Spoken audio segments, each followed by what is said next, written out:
Television news anchoring, news editor, journalism का जो सफ़र है वही मेरा सबसे बड़ा हिस्सा है मेरे जीवन का।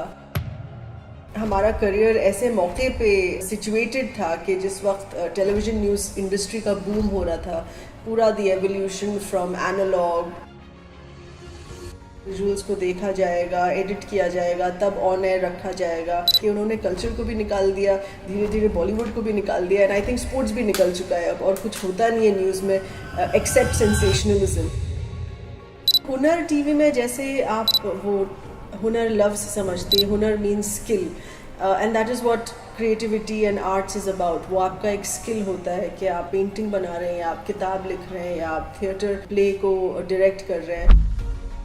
मुझे ऐसा लगा कि हम तो शुरू से ही ऑरेंज इकॉनमी प्रमोट कर रहे हैं, चाहे वो हमारा मीडिया में न्यूज़ का काम हो, या टेलीविज़न प्रोडक्शन हो, या अलग से हुनर टीवी शुरू करना हो, या दूसरे जो काम किए हैं। It is all been about promotion of the creative forces. Podcast now is one of the most popular forms of media, and इतना पॉपुलर कि आई थिंक अब न्यूज़ चैनल्स को भी थोड़ा धक्का लग रहा है इसके बारे में क्योंकि अब तो बहुत बड़े पॉलिटिशियंस भी पॉडकास्ट में आना चाहते हैं। मिशन यही था कि मैं और कितनी पेंटिंग्स कर सकता हूँ, और वो भी भारत को दर्शाते हुए। I was too busy making my own name at that time, और अगर आप इतने मशहूर इंसान का नाम लें तो लोग फिर आपको उसी नज़रिए से देखेंगे हमेशा। काफ़ी लोग गोल्डन एरा के जिंदा थे, दिलीप साहब, लता दीदी, वो जाते थे उनको इंटरव्यू करने और सब, और मैंने कभी जिक्र नहीं किया कि मेरी तरफ से सलाम दे देना, यू नो।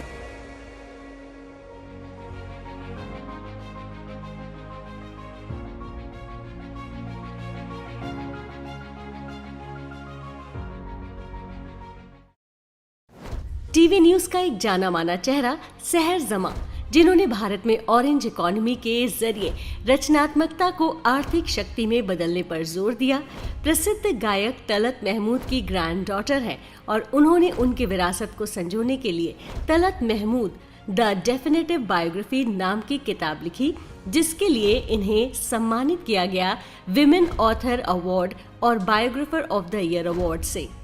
इसके साथ ही जश्न तलत फेस्टिवल भी चलाती हैं, और India 5000 women achiever award, top 5 journalist in India और 2026 में media and communication diplomacy award से नवाजा गया है। इन्होंने हुनर टीवी की शुरुआत की। नमस्कार, पॉडकास्ट विद राजनीति में स्वागत है आप सभी का। बहुत बहुत स्वागत है सहर आपका पॉडकास्ट विद राजनीति में। नीति, बहुत आपका शुक्रिया। मुझे बहुत अच्छा लग रहा है आपके इस नए पॉडकास्ट सेट में बैठ के। आपको हम हमेशा सुनते आ रहे हैं रेडियो में, आपकी खूबसूरत आवाज़ से, और आज आपके साथ आमने सामने बैठ के बहुत अच्छा लग रहा है। मुझे भी आपके साथ मिलकर बहुत अच्छा लग रहा है, क्योंकि लोग सपने देखते हैं, एक सपने देखते हैं और उसे पूरा करते हैं। आपने तो कई सपने देखे और उन सबको पूरा किया, तो कोशिश की है।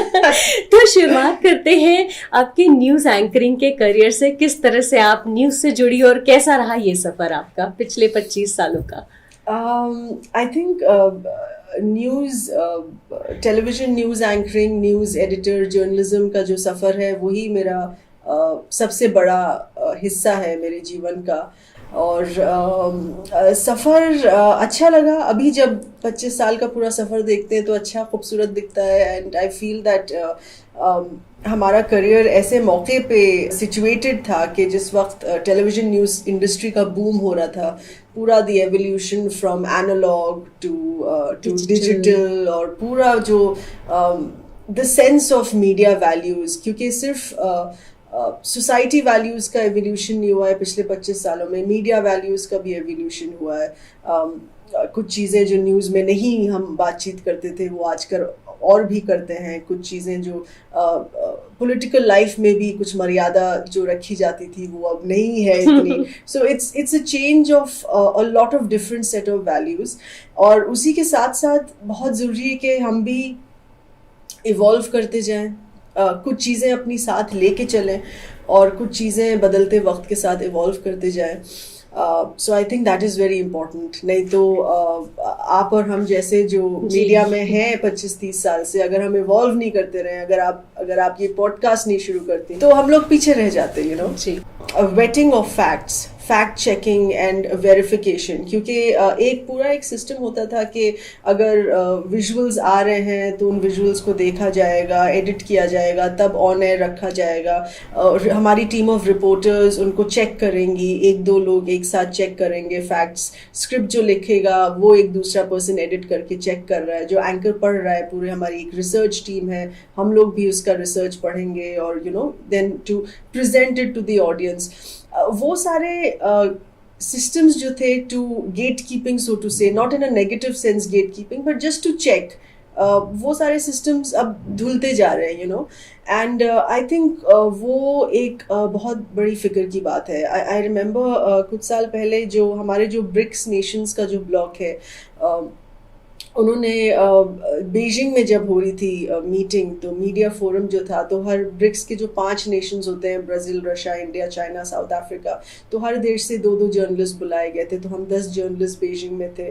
तो हिंदुस्तान में मैं एक जर्नलिस्ट थी, 2 में से एक जो बुलाई गई थी वहाँ। और कुछ ही साल की बात है, और उसमें I think the biggest burning issue, so to say, जो हम सब के जहन में था, at the fore of our mind, कि जर्नलिज्म को सबसे ज़रूरी है कि सच्चाई उसके साथ खड़ी रहे, बिकॉज अभी तो everyone has a microphone, everyone has a camera or mobile camera or mobile phone, और सब खड़े हो जाते हैं कुछ ना कुछ बात करने या बोलने।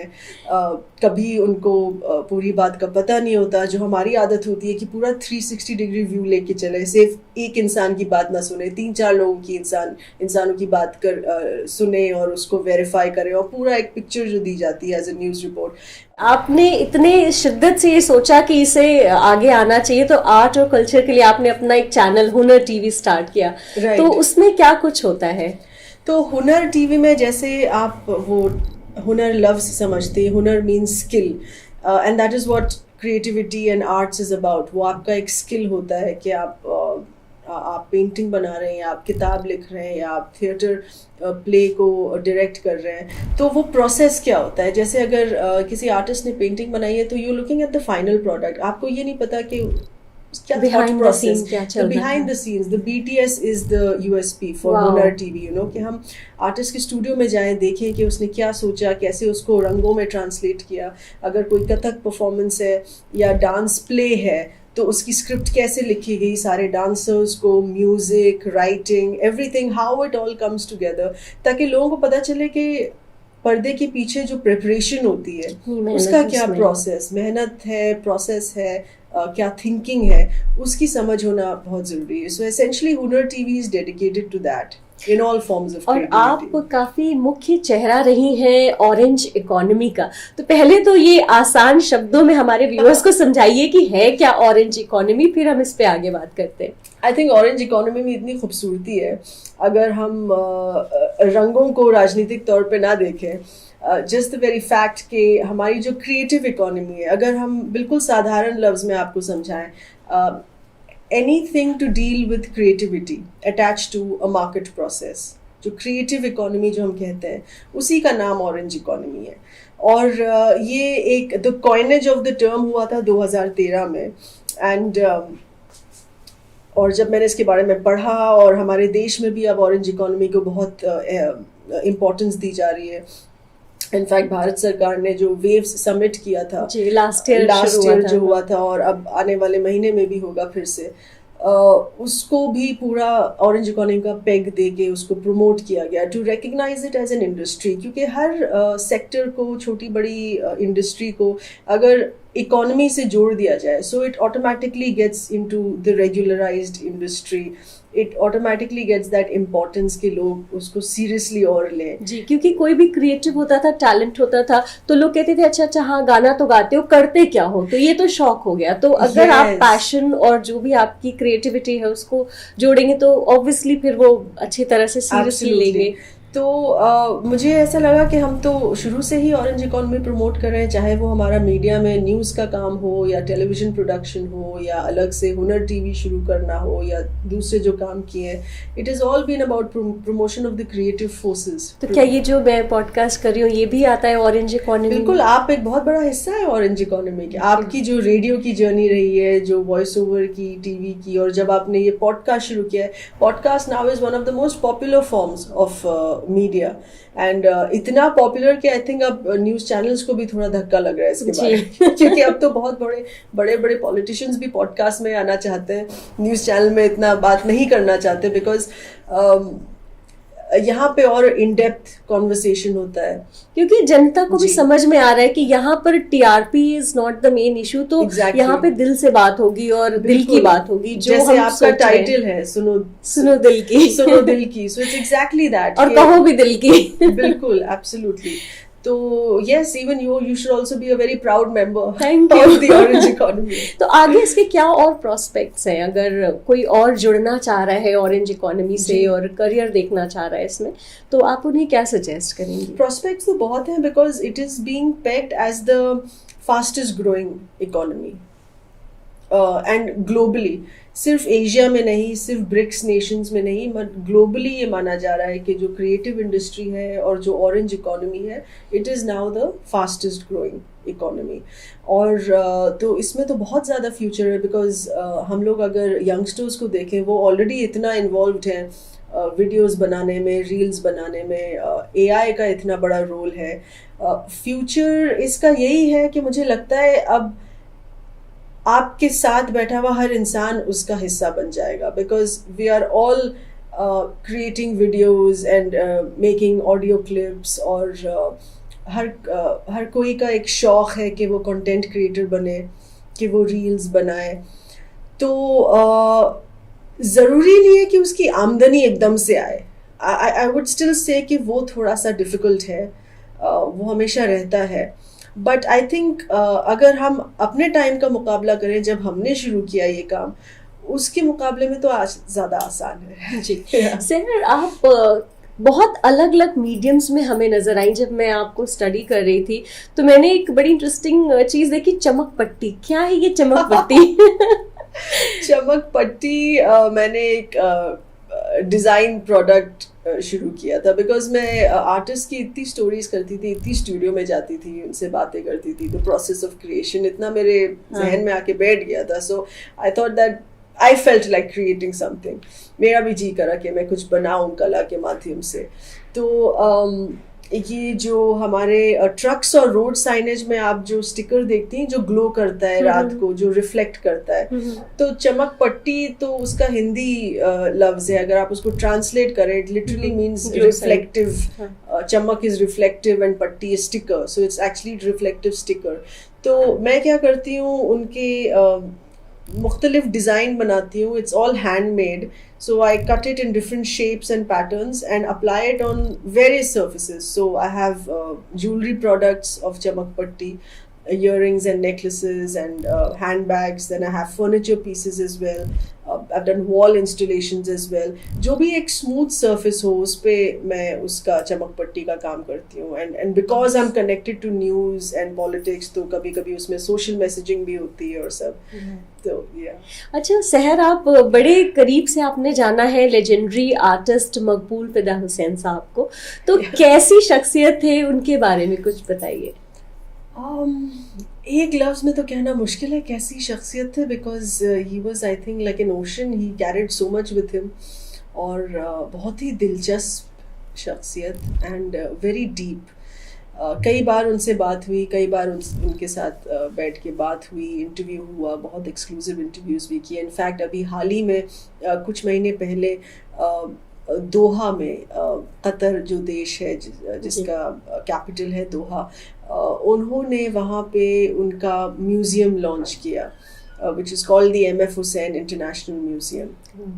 और क्योंकि उन्होंने आखिर वक्त अपने ज़िंदगी के वहीं पे गुजारे थे, और वहाँ की जो रॉयल फैमिली, उन्होंने प्रॉमिस किया था कि हम आपके नाम एक म्यूज़ियम बनाएंगे. तो उनको गुजरे तो बहुत साल हो गए, 10 साल से ज़्यादा, कहीं ज़्यादा हो गए, मगर वो जो वादा किया था वो वादा वहाँ की रॉयल फैमिली ने रखा और वो म्यूज़ियम लॉन्च किया और काफ़ी उसमें से जो पीसेस थे पेंटिंग्स के और मल्टीमीडिया और कलेक्शन के वो हुसैन साहब के ही डोनेटेड थे for his own museum. So it was really very historic and a very proud moment for us. और उसी वक्त मुझे, जैसे आपने पूछा कि किस तरीके के इंसान थे, सारी पुरानी पुरानी बातें मुझे याद आ रही थी. आई थिंक उनको बस अगर आप करीब से जाने और अगर ऑब्जर्व करते, that in it self was a learning experience. क्योंकि ये एक ऐसे इंसान थे या उनके जनरेशन के जो दूसरे उनके हम उम्र आर्टिस्ट जो थे, they went into arts for the passion. And I would say that for that entire generation, अगर हम 1950s से ले, जो गोल्डन एरा की जो हम बात करते हैं, the 1940s 1950s, because everyone at that time जो भी क्रिएटिव इंडस्ट्री में गया, चाहे वो आर्ट की इंडस्ट्री में, चाहे वो थिएटर, चाहे वो म्यूजिक एंड फिल्म्स की इंडस्ट्री में, they all went for the passion of it. क्योंकि एक नया देश था हमारा और सबकी यही एक ख्वाब था कि नए देश के लिए हम काम करें. उस वक्त इंडस्ट्रीज इस्टेब्लिश नहीं थी कि अभी आप बोलिए कि आर्ट में एक रिकॉर्ड ब्रेकिंग, राजा रवि वर्मा की एक रिकॉर्ड ब्रेकिंग पेंटिंग ऑक्शन में अभी बिकी है, 100 करोड़ के ऊपर से उनके दाम जा रहे हैं. तो उस वक्त तो ऐसा कोई इस्टेब्लिश इंडस्ट्री भी नहीं थी, ना उसमें इतना पैसा था. बस एक दिल की मुराद थी कि हम कुछ ऐसा क्रिएट करें जो देश के हित में हो, जो बिल्डिंग ब्लॉक्स हो. तो हुसैन साहब का भी मैं वही कहूँगी, he got into it because it was just passion. He just decided, like he told me, जब 1947 में ही वाज इन बॉम्बे और जब इंडिपेंडेंस हुआ उस वक्त वो नौकरी कर रहे थे because he had to support a family and it was all very traditional. But he said कि बॉम्बे में मैंने आज़ादी का जश्न देखा. सड़क पे लोग थे और आतिशबाजी हो रही थी और सब सेलिब्रेट कर रहे हैं, नारेबाजी हो रही थी. सो सच अ सेलिब्रेशन. ही सेड कि मुझे लगा कि मुझे भी आज़ाद होना चाहिए. तो मैंने नौकरी छोड़ दी और मैंने डिसाइड किया कि मेरा जो पैशन है पेंटिंग करना, वही दैट इज़ माई कॉलिंग, और मुझे इस नौकरी से आज़ादी चाहिए. तो मैं सिर्फ पेंटिंग करूँगा. सो देर ऑल वेरी इंस्पायरिंग कॉन्वर्सेशंस. उनसे सिर्फ बातचीत करके ही आप इतना सीख सकते हैं. उनकी जिंदगी का आखिरी इंटरव्यू भी आप ही ने किया है. जी बिल्कुल. उस वक्त CNN इंडिया के लिए किया था, उनके 1-2 साल गुजरने से पहले. और उस वक्त वो दुबई शिफ्ट हो चुके थे क्योंकि यहाँ पे बहुत हंगामे चल रहे थे उनकी कुछ काम के खिलाफ. इवन दो सुप्रीम कोर्ट ने बाद में उनका नाम क्लियर कर दिया, मगर केसेस इतने हो गए थे. उस वक्त भी वो 90 साल की उम्र के ज़्यादा से ऊपर थे. उनको इतना ज़्यादा मेंटल टेंशन हो गया था कि वो उस वक्त दुबई में थे. तो उस वक्त भी उस हालात में उनका मिशन यही था कि मैं और कितनी पेंटिंग्स कर सकता हूँ, और वो भी भारत को दर्शाते हुए. Because all his paintings were made for India. It's a message from India. It's a representation of India. And it's Indian modern art. वो एक Indian modern art के स्तंभ है. और उस वक्त भी उन्होंने मुझसे बोला कि मैंने जितना घूम के ऑब्जर्व करके इंडिया देखा है, मेरे लिए ये ज़रूरी नहीं है कि मैं इंडिया में ही सिचुएटेड हूँ, इंडिया के बारे में पेंट करूँ. अभी मैं दुबई में बैठा हूँ, मगर ही सेड 90% अभी भी मेरे अंदर है. मैंने पूरे जीवन में जितनी पेंटिंग्स की हैं, मैं कहूँगा वो सिर्फ 10% निकला है. अभी 90 मेरे अंदर है. तो मैं दुआ करता हूँ मेरी ज़िंदगी लंबी हो ताकि मैं और पेंट करूँ. और वो उस वक्त थे about 93 years old, 94 years old, जब उन्होंने मुझे ये बोला कि सिर्फ 10% ही निकला है. ऐसे पे तो मैं तो सोचूंगी आप 100 साल और जियो. अब इस पॉडकास्ट के सबसे इंटरेस्टिंग मुद्दे पे मैं आती हूँ, आपके बम्बई नानू पे. तलत महमूद साहब, जिन पे आपने बुक भी लिखी और आप उनकी ग्रैंड डॉटर हैं. तो आपने जो उनकी बुक लिखी, एज अ जर्नलिस्ट आपने फैक्ट पे आधारित लिखी या फिर अपने नानू की याद में एक ग्रैंड डॉटर ने लिखी? देखिए, लोगों ने जब किताब पढ़ी तो उनको लगा कि इस किताब में इतनी मोहब्बत है, कितनी मोहब्बत और इमोशन से लिखी गई है. और मेरा डिसीजन भी यही था कि एवरीडे प्राइम टाइम न्यूज़ और डिबेट से थोड़ा अलग हट के मैं थोड़ा वक्त निकालूं अपने जीवन में किताब लिखने के लिए. तो 2022 में मुझे ख्याल आया कि अब वक्त है उनकी जीवन कथा लिखने के लिए, क्योंकि it is such an iconic life and adventurous life as well, कि लोगों को पढ़ना चाहिए कि वो क्या थे. क्योंकि 2024 में उनकी जन्म शताब्दी थी. तो मैंने हिसाब लगाया कि आदत हो जाती है कि हमेशा ब्रेकिंग न्यूज़ का ही टिकर चलता रहता है दिमाग में। तो मैंने हिसाब लगाया कि 2 साल है मेरे पास और 2024 में ये इनकी जो जन्म शताब्दी है, that will be breaking news.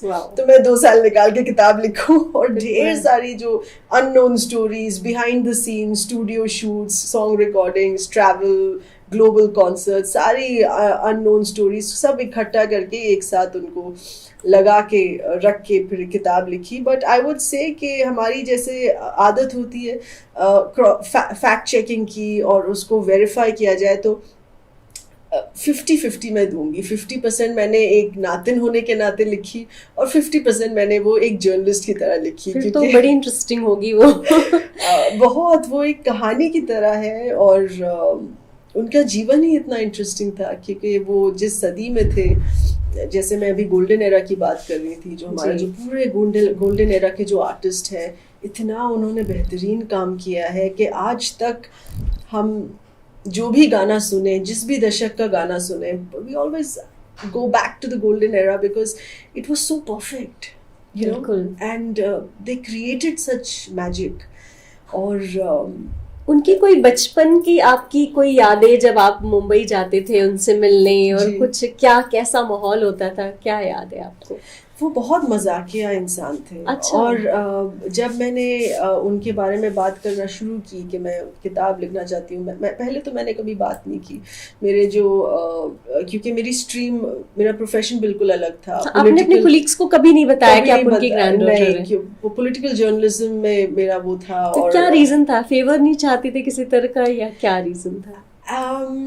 I don't know. I think I was too busy making my own name at that time. और अगर आप इतने मशहूर इंसान का नाम लें तो लोग फिर आपको उसी नज़रिए से देखेंगे हमेशा। और वो तो माशाल्लाह पद्म भूषण है, he is like an icon. तो मेरा नाम तो धुल ही जाता हमेशा। So I was just very busy establishing my own work and making my own name. तो at least मेरे जर्नलिज्म के 10-12 सालों तक मैंने किसी से कभी बताया नहीं।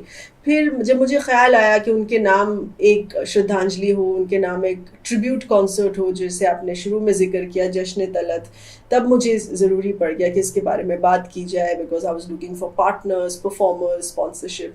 और फिर लोगों ने, मेरे बॉलीवुड जर्नलिज्म के जो कॉलीग्स हैं, उनको बड़ी शिकायत हुई कि तुमने पहले कभी नहीं बताया। फिर किसी ने बोला कि आर्टिकल लिखो इस पे, और फिर बहरहाल लोग बहुत नाराज हो गए एकदम से कि तुमने कभी बताया नहीं। It is been your, it's like Sahar's best kept secret, you know. Because मेरे कितने बॉलीवुड जर्नलिज्म के कॉलीग्स बॉम्बे में उस वक्त तक काफ़ी लोग गोल्डन एरा के जिंदा थे। दिलीप साहब, लता दीदी, वो जाते थे उनको इंटरव्यू करने और सब। और मैंने कभी जिक्र नहीं किया कि मेरी तरफ से सलाम दे देना, यू नो, तलत। अच्छा, एक बार आपने आशा जी को इंटरव्यू किया था, तो क्या तब आपने उन्हें बताया कि आप तलत साहब की? मैंने तब भी नहीं, क्योंकि उन लोगों ने 50 सॉन्ग तो गाए साथ में। अच्छा, उनको नहीं बताया? नहीं, बिकॉज ये जो रिपोर्ट के लिए जो मैंने इंटरव्यू किया था वो कला के बारे में था, वो किसी आर्टिस्ट के बारे में था और वो उसके बारे में बात कर रही थी। तो मैंने बीच में ये बात बिल्कुल नहीं रखी। मगर जब मैं किताब लिख रही थी तब उनसे बात हुई थी। अच्छा। वो तो बहुत सालों बाद थी और वो हाल ही की बात है। और तब उनसे अलग से जिक्र किया। तो एसेंशली किताब लिखते टाइम फिर मैंने अलग से सबसे जिक्र किया और बात की जो उनके पुराने कॉलीग्स थे। और तब तो ज़रूरी था बहुत बात करना, you know, because it's like getting a first hand response. जब उनके बारे में आप रिसर्च करी थी, तो कौन सी ऐसी नई बात आपको पता चली जो उनकी रिश्तेदार होने के नाते आपको नहीं पता थी? बिल्कुल, जो फैमिली में भी नहीं पता थी। इनफैक्ट माई मॉम, मेरी अम्मी जो है, उनका तो बचपन ही गुजरा बॉम्बे में और उनके मामू थे, बहुत चहीते मामू थे। So when my mom red my book, she said कि क्या क्या तुमने रिसर्च किया जो मैंने भी कभी नहीं सुना था। I think a lot of exclusive stories, जैसे as I say that he was a huge adventurer and a pioneer. तो हमारे जो ग्लोबल कॉन्सर्ट्स होते हैं, उन्होंने देश में सबसे पहले, वो पहले सिंगर हैं जिन्होंने वर्ल्ड टूर शुरू किया 1956 में। उससे पहले कोई वर्ल्ड टूर्स कर नहीं रहा था फिल्मों से। अच्छा, उसके बाद ये ट्रेंड शुरू हुआ। उसके बाद उनके दोस्त जो थे, मुकेश जी, लता दीदी, वो लगा रहे, तलत तुम्हारा तो बड़ा हिट हुआ है वर्ल्ड टूर कॉन्सर्ट, हम भी शुरू करेंगे।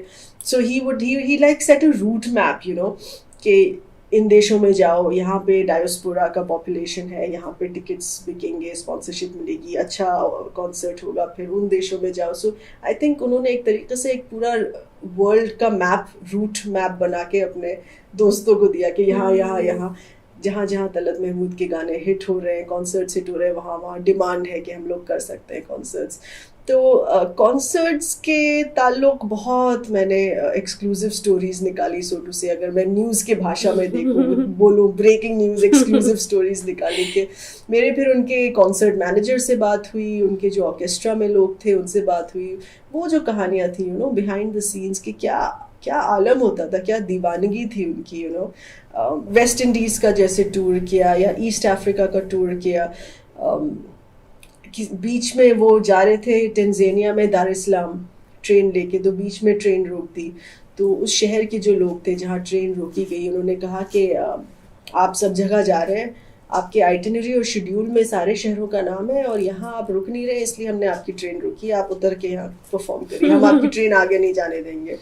बैक स्टेज इतना भीड़ जम गई थी कि वो खुद ही बैक स्टेज कॉन्सर्ट करने जा नहीं पाए. तो फिर पुलिस बुलाई, फिर हेलीकॉप्टर से पुलिस बुलाएगी लोगों को हटाने के लिए. तो ऐसे ऐसे किस्से हैं. जब यूके में परफॉर्म किया रॉयल एल्बर्ट हॉल में, जब बीबीसी के पेबल स्टूडियो में जब उनकी रिकॉर्डिंग थी, तो उसके क्या किस्से हैं. तो इस तरीके के बहुत डिटेल, और उसके लिए बुक पढ़नी पड़ेगी. उसके लिए बुक पढ़नी पड़ेगी. एक और चीज उन्होंने की बड़ी इंटरेस्टिंग, सिंगर्स की रॉयल्टी का जो मुद्दा था, मेरे ख्याल से सबसे पहले उन्होंने ही उठाया. और फिर बाकी लोग उनके साथ जुड़ते गए, क्योंकि उनकी जो ऑफिशियल पोजीशन थी. अब लोग इस बात की बड़ी हैरत करते हैं कि आप उनकी आवाज सुनिए, वो इतनी हल्की नाजुक किस्म की मखमली आवाज, मखमली, और उनका जो स्वभाव भी है बहुत ही sweet and soft and gentle. तो ऐसा इंसान कैसे इतना जानदार एडवेंचरर हो या एक्टिविस्ट हो, because that is a strain of activism, कि आप रॉयल्टी राइट्स की बात करें. 1960s में जब उनकी जो ऑफिशियल पोजीशन थी, he was holding the chair of the playback singers association. तो उसके तहत उन्होंने बोला कि ये रॉयल्टीज़ का होना बहुत ज़रूरी है. और लता दीदी ने जो पहल की थी वो अपने लिए की थी. तो तलत नाना ने बोला हम सबके लिए करते हैं ये. तो फौरन उससे लता दीदी फौरन जुड़ गई कि ये तो बिल्कुल सही बात है. उनके दोस्त मुकेश जी भी फौरन जुड़ गए. तब बाकी सारे भी सिंगर्स थे, धीरे धीरे करके मोहम्मद रफ़ी साहब, आशा ताई, सब लोग उस प्रोटेस्ट में जुड़ गए. किशोर कुमार जी, मतलब इंडस्ट्री के सारे सिंगर्स उसमें जुड़ गए. और कुछ हुआ नहीं ना आगे चलकर, क्योंकि आज भी सिंगर्स थोड़े फ्रस्ट्रेटेड ही लगते हैं. नहीं, अभी तो इस समरा के तहत हो चुके हैं काफी rights for singers and lyricist. But उस वक्त 3 महीनों का जो प्रोटेस्ट था वो यूं था कि रिकॉर्डिंग स्टूडियो बंद हो चुके थे. और film makers, film distributors, film directors बहुत परेशान हो गए कि गायक गाना नहीं गा रहे हैं, क्या होगा हमारी फिल्मों का. तो 3 महीनों तक रिकॉर्डिंग स्टूडियो बंद थे. इतनी यूनिटी रही सब में, इतनी यूनिटी रही. बट बीच में कुछ हो गया, किसी ने छुप के रिकॉर्डिंग कर ली क्योंकि उनकी लोगों की आमदनी का भी सवाल था. तो वो प्रोटेस्ट टूट गया. मगर वो जो बोला जाए, जो पहला कदम जो था वो उनके लीडरशिप के अंडर शुरुआत हुई थी. अच्छा, तलत साहब तपन कुमार क्यों बन गए बंगाल जाकर? तो वो इसलिए है क्योंकि उन्होंने अपना करियर आज़ादी के पहले से शुरू किया. उनकी जो पहली ऑफिशियल जो रिकॉर्डिंग थी 1944 में थी. और वो AIR रेडियो में भी जब गा रहे थे, शुरुआत तो उन्होंने लखनऊ AIR से की. देखिए, आपने भी AIR से की, मेरी भी AIR से उनकी भी 1940 गढ़ है, ऑल इंडिया रेडियो गढ़ है. आर्टिस्ट सबसे पहले वही पहुंचता है, फिर वो कोई और. वहीं पे हम लोग एक्सप्रेशन, मॉड्यूलेशन सब सीखते हैं. और वहीं पे उन्होंने सीखा कि because it's so different when you sing on mic. वहीं पे उन्होंने सीखा कि मेरी आवाज माइक पे कैसे साउंड करेगी और हार्मोनियम और तबले के साथ कैसा तालमेल होगा. So anyway, he started singing ghazals in AIR Lucknow around 1940s, 1939, 16 साल की उम्र से. मगर हमारी जो फिल्म इंडस्ट्री जो थी आज़ादी से पहले, वो कलकत्ता हुआ करती थी. Because under British India Calcutta was the commercial capital. So when he decided कि मुझे ये करियर के तौर पे प्रोफेशनली लेना है, तो उनको कलकत्ता से बुलावा आया कि तुम यहाँ आओ रिकॉर्डिंग करने स्टूडियो में. तो जब वो वहाँ शिफ्ट हुए, और उन्होंने अपनी पहली गज़ल रिकॉर्ड की थी जो तस्वीर तेरी दिल मेरा बहला न सकेगी, तो वो इतनी हिट हुई, मतलब उन दिनों का यार्डस्टिक था कि आपकी 300 कॉपीज बिक जाए तो बड़ी हिट माना जाता है। तस्वीर की 1 लाख कॉपीज बिकी थी, सो इट वाज लाइक अ उस समय का वायरल, अनएक्सपेक्टेड, उस समय का वायरल, एग्जैक्टली। सो तब पंकज मलिक साहब जो थे, अगर आपने उनका नाम सुना है, he was part of the New Theatres production house, तो उन्होंने कहा तलत तुम्हारी तो गाड़ी चल पड़ी है अब, मगर क्योंकि तुम कलकत्ता में रह रहे हो सिर्फ गजलें ना गाओ, अब तुम बंगाली भी गाओ। तो उन्होंने बोला कि कैसे किया जाएगा, क्योंकि मेरी पूरी जिंदगी की तैयारी उर्दू गजलों में है, शायरी में है, मैं लखनऊ का लड़का हूँ, मैं कैसे करूँ। उन्होंने कहा नहीं हम तुम्हें सिखा देंगे। और अच्छा, बंगाली सीखी उसके लिए उन्होंने? हाँ, शुरू सिरे से बिल्कुल 20 साल की उम्र में उन्होंने बंगाली सीखी। और पंकज साहब ने बोला कि तलत महमूद तुम सिर्फ अपने उर्दू गानों और गजलों के लिए रखो, मगर जब भी बंगाली गाओ तुम तपन कुमार के नाम गाओ। और नाम भी बिल्कुल बंगाली सिंगर जैसा लगता है, तो वही नाम उनको दिया गया कि थोड़ा और एक्सेप्टेबल हो के तपन कुमार। तो और आज की तारीख तक लोग समझते हैं कि तपन कुमार जो बंगाली बॉय था। इनफैक्ट आई रिमेम्बर मेरे न्यूज रूम में एक मेरे साथ के काम करने वाले एक जर्नलिस्ट थे, बहुत मजेदार किस्सा मैंने किताब में भी लिखा है, उनका नाम नहीं लिया तो शायद उनको शर्मिंदगी या कुछ हो जाए, I didn't take his name, but he was singing a song, Bengali song, and I said अच्छा you are singing Tapan Kumar? He said how do you know, it's such an old song, it's such an old hit. I said yeah. He was like so he said वो तो बिल्कुल ही बंगाली थे, कि मतलब मैं उनके परिवार से मिला हूँ। तो फिर वो थोड़ा छोड़ने लगे कि मैं उनके परिवार से मिला हूँ बंगाल में, और मैं उनके घर गया। आई सेड भाई उनका परिवार तो लखनऊ में था, क्योंकि वो लखनऊ के थे। हाँ, ये है कि उनकी शादी जिनसे हुई, हमारी जो नानी थी वो बंगाली थी और लव मैरिज हुई थी शायद। हाँ, तो उनके साइड के he must have met her side of the family, but I said वो लखनऊ के थे। नहीं तुम कैसे बोल सकती हो, ये तुम्हें नहीं पता। तो मैं उसके बारे में बात तो करनी नहीं थी, तो मैंने कहा अच्छा ठीक है कोई बात नहीं। तो इस तरीके का उनका, मेरा कहने का मतलब है, इस तरीके का उनका तलफ्फुज था बंगाली में, इतना उन्होंने उसको परफेक्ट कर लिया था कि सुनने वाला समझता था कि ये तो बंगाल के ही है। और उनसे उनको इतना कॉन्फिडेंस मिला, फिर बाद में उन्होंने अलग अलग 16 भाषाओं में गाया। अच्छा। मराठी में गाया, महाराष्ट्र सरकार ने उनको अवार्ड दिया Marathi singer of the year. Malayalam में गाया, बहुत मुख्तलिफ भाषाओं में गाया। अच्छा, 10-15 फिल्मों में एक्टिंग भी की है, और मैंने सुना उनकी फैन फॉलोइंग भी काफी अच्छी थी फीमेल्स ऑडियंस में।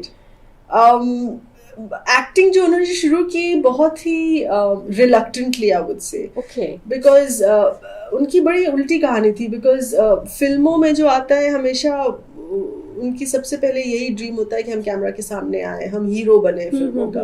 But he was always a singer and he said मुझे एक्टिंग से कोई मतलब नहीं है। बट जो फिल्म प्रोड्यूसर्स थे, डायरेक्टर्स थे, उन्होंने देखा कि तलत साहब का इतना फीमेल फॉलोइंग है, क्रेज है, जो किसी सिंगर का नहीं है। Because he was very handsome. And तो फिल्म डायरेक्टर से बोला तुम एक्टिंग क्यों नहीं करते? ही सेड मुझे एक्टिंग कोई शौक नहीं, मुझे कोई मतलब नहीं। सेड नहीं तुम्हारे बहुत टिकट्स बिकेंगे, तुम आओ कैमरा के सामने।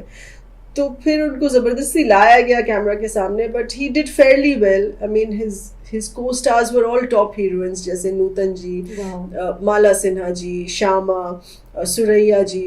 तो 1-2 फिल्में तो उनकी सिल्वर जुबली हिट्स भी थी। बट फिर उसके बाद छोड़ दिया क्योंकि उन्होंने बोला कि मेरी कॉलिंग, जो असली कॉलिंग है, वो एक सिंगर की है। उन्होंने भी दिल की सुनी बिल्कुल। तो ऑरेंज इकोनॉमी दिल से ही जुड़ा हुआ है। जी सब दिल की ख्वाहिश हो। ऑरेंज इकोनॉमी से या आपसे कोई और जुड़ना चाहे इस मुहिम में तो क्या कर सकता है?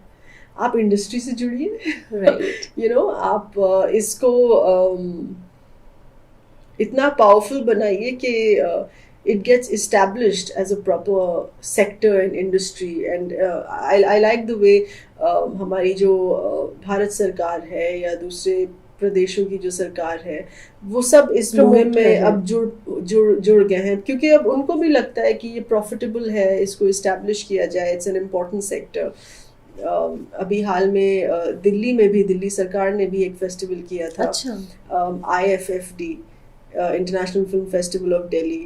तो वो भी ऑरेंज इकोनॉमी पे ही तवज्जो दे रहा था. Of course it is also concerning films and entertainment, but different things कि कैसे फिल्म इंफ्रास्ट्रक्चर बनाया जाए, स्टूडियो सेट्स वगैरह कैसे बनाए जाए, रिकॉर्डिंग्स शुरू की जाए and also I think it's the right time. अच्छा, जश्न तलत में आप नए सिंगर्स को मौका देती हैं, तो ये कब होता है आपका और कैसे उसमें कोई पार्टिसिपेट कर सकता है? पार्टिसिपेट करें तो आप हमारे पेज पे लिखिए, जश्न तलत एक हमारा ऑफिशियल पेज है. और हमने शुरुआत तो कॉलेज सिंगर्स से की थी, क्योंकि मैं चाहती थी कि उनके गाने नई जनरेशन सुने, समझे और फिर गाए. और हमारे प्लेटफॉर्म में इस्टेब्लिश सिंगर्स भी हैं, इस्टेब्लिश आर्टिस्ट सो टू से, क्योंकि जिस तरीके से मैंने उसको क्यूरेट किया उसमें सिंगर्स भी हैं, डांसर्स भी हैं, पेंटर्स भी हैं, थिएटर पर्सन्स भी हैं. तो हमारे प्लेटफॉर्म में तलत अजीज़ साहब गा चुके हैं, शोभना नारायण जी कथक कर चुकी हैं उनकी गज़लों पे. इनफैक्ट आने वाले हफ्ते में भी हम लोग एक और कॉन्सर्ट करेंगे जिसमें मेरी किताब से मैं पढ़ूंगी कुछ, और शोभना नारायण जी उस पर उनके गानों पे अपना कथक फरमाएंगी, जैसे वो खुद इंटरप्रेट करें कि किन गज़लों पे कैसे कथक किया जाए. और थिएटर भी उसका एक थिएटर प्ले बन चुका है. जब किताब लिखी तो उसको कई लोगों ने अडेप्ट किया इनटू डिफरेंट शोज. तो सुहेला कपूर जी जो है, उन्होंने शेखर कपूर की सिस्टर है जी, तो उनका बहुत बड़ा नाम है थिएटर में. जी, तो उन्होंने हमारी किताब को लेके एक थिएटर प्ले भी बनाया. सो जश्न तलत तो होता रहता है, यू नो, या उसको उसका इन्फॉर्मेशन आपको हमारे पेज से मिलता रहेगा क्या हो रहा है कब. तो सहर, हमारी बहुत शुभकामना है कि आने वाले जो आपके फंक्शंस हैं और जो आपने आने वाले आपके प्रोग्राम्स हैं वो काफ़ी सक्सेसफुल रहे, और ऐसे ही आप ऑरेंज इकोनॉमी की ओर बढ़ती रहे, उसका प्रचार प्रसार करती रहे, लोगों को उसके बारे में बताती रहे. हमारी बहुत शुभकामना है. और आप यहाँ पर आई, हमें बहुत अच्छा लगा, इतनी प्यारी बातें आपने हमें बताई. Thank you so much for coming. No इंति ji, thank you very much for having me here. मुझे आपके पॉडकास्ट में शामिल होकर बहुत अच्छा लगा, और मुझे लगता है कि ये भी एक बहुत बड़ा हिस्सा है ऑरेंज इकोनॉमी का, and also to support each other with each of our creative forces बहुत ज़रूरी है जी. तो बहुत आपका शुक्रिया. Thank you. तो आज के लिए बस इतना ही, और आपको ये बातचीत कैसी लगी हमें कमेंट बॉक्स में ज़रूर बताइएगा. और हाँ, चैनल को सब्सक्राइब करते रहिए, बेल आइकन ज़रूर प्रेस करिएगा. फिलहाल इजाज़त दीजिए आरजे नीति को. नमस्कार.